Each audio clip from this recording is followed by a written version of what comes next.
பரதேசி திரைப்படம், நான் கடவுள் திரைப்படம், இந்த இடத்துல நான் பதிவு பண்ண வேண்டிய விஷயம். பாலா அவர்கள் என்னுடைய நெருங்கிய நண்பர். இன்னும் ஆச்சரியம் சொல்ல போனால் என்னுடைய ரூம்மேட். நானும் பாலாவும் எல்டாம்ஸ் ரோட்டில் ஒன்றா தங்கி இருந்தோம். நான் நிறைய படிப்பேன். பாலா ஒன்றும் சுத்தமாக சாதாரணமாக படிக்க கூட மாட்டான், புத்தகமே தொட மாட்டான். ஆச்சரியம், பாலுமகேந்திரா சார்கிட்ட போன பிறகு பாலா படிப்பில் தன்னை மேம்படுத்தி கொண்டு அல்லது படிப்பு சார்ந்த விஷயத்தில் தன்னை கவனம் செலுத்திக்கிட்டு நான் கடவுளையும் பரதேசியும் நாவல்களிலிருந்து எடுத்து சினிமா படைச்சிட்டான். பெரிய சல்யூட் அடிக்கணும். அதை நேர்மையா படைச்சிட்டான்.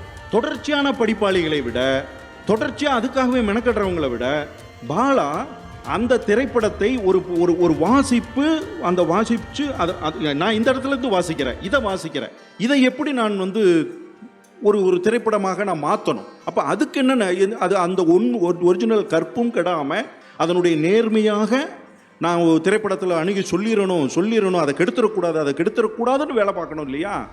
அதை அந்த 2 திரைப்படத்திலையுமே பார்க்க முடியும்.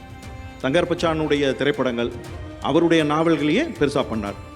ஆனால் தலைகீழ் விகிதங்கள் நாஞ்சில் நாடானுடைய திரைக்கதையை எடுத்து படம் பண்ணும்போது அது முழுமையாக வரல.